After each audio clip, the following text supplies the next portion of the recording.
Okay, greetings everyone. Okay. We lost yesterday. I know. But everyone lost yesterday. The Packers got spanked.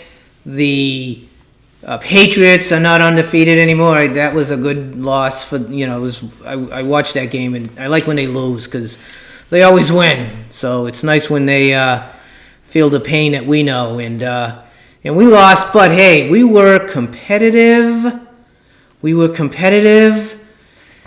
A break here or there, a penalty that doesn't happen here and there, and we knocked the ball out of Matt Moore's hands a couple of times, and it was on the ground, and we picked that up. It's a different story. So I'm not, I was definitely upset yesterday. So upset I couldn't do my game recap yesterday. I'm kind of like a greyhound after a game like this here. Greyhounds, after they do a race, they can't do anything for like 3 or 4 days because it's so much on their system. And I'm like the same way when I watch a big game. I get so amped up that it takes like a few days to calm down and be able to function again. So in this case, it was a day, but I could not do anything yesterday.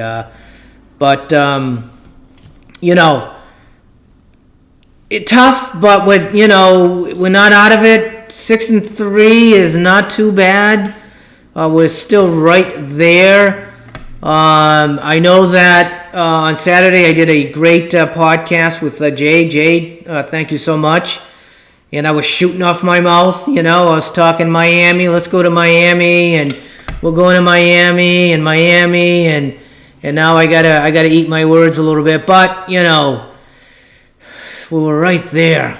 So close. And before I continue, please subscribe. I'd like to keep you up to speed. I'm going to take a quick break, and we'll be right back.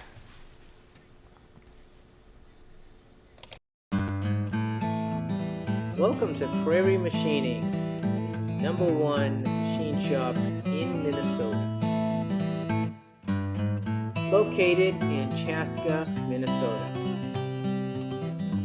Located just 25 miles southwest of Minneapolis.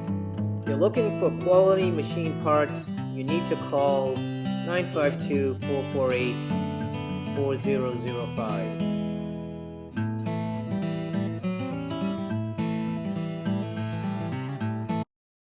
And welcome back.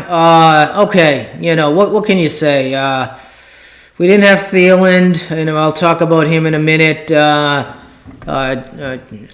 Treadwell came through for us. He proved that he can catch the ball. I wish he was just a little faster and can get some yards after the catch. That's the other problem that he doesn't seem to that he has. That he doesn't have the runs after a catch. But maybe he'll come around. We were there. We lost by 3 points, and that kicker made a 54-yard field goal into the wind. So what are you gonna do? We really did all we could, and we fought as hard as we could possibly fight. I mean, we did all we could, and I wish we got that win. That would have been so sweet. We would have been tied for first, but it is what it is, and we have a big game coming up next Sunday against the Cowboys, and I'm looking forward to that game. And brings me to my podcasting schedule. I have right now on the books 2 podcasts scheduled. One is with Vikings boss. We decided we're going to do a podcast to recap the season after the Chiefs game. Vikings boss was my very first guest, so I always got to bring him back on. And then the second podcast is with Jake, who's from the Valley, and he is a Dallas Cowboys fan, so this will be like an enemy kind of a podcast, and it should be good. We haven't decided on days and times, so we're still working that out, but it should be fun. And getting back to Thielen, I have a clip that talks to his injury. think, concerning for the Minnesota Vikings. Adam Thielen, of course, came back from that hamstring injury, saw him miss a game right before this, and then re-injured that hamstring, basically took himself out of the game because he did not feel like he could go. And Mike Zimmer was asked by reporters after the game, what is Thielen's status? He essentially said, ask him.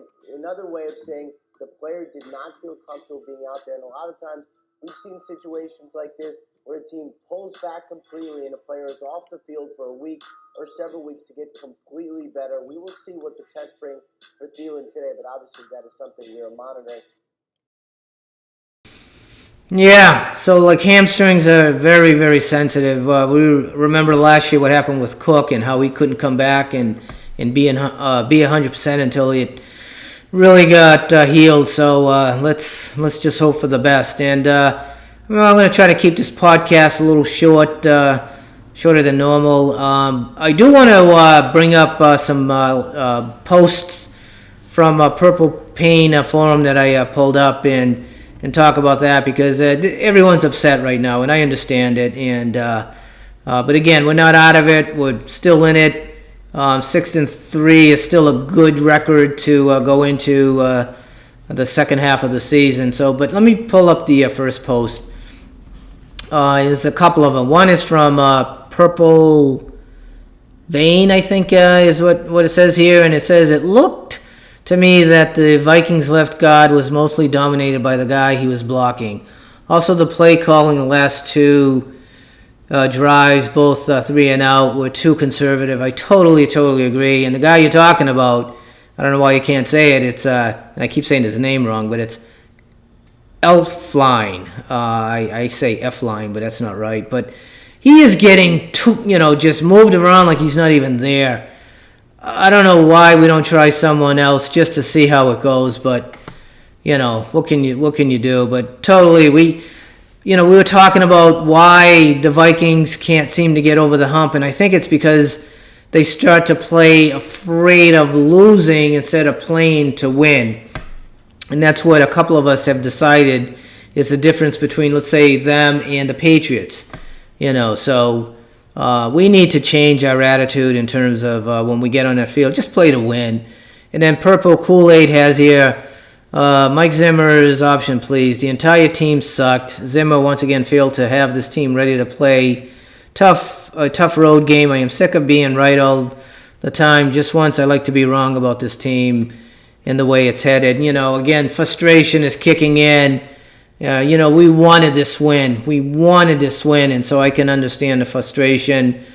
Is Coach Mike Zimmer the right guy? Well, if you compare his record to Andy Reid's record in the amount of times they've been head coaches for the Vikings and the Chiefs for Reid, they're pretty comparable. So I guess if you say Coach Reid is a good coach, then I would say Zimmer is a good coach too. So let's keep giving him a try. And then the second one is from Hunter Morrow, I guess is how you say it. I don't understand why this team always has to start so flat. And I said that in my other podcast. I wish they don't start out flat, and they did.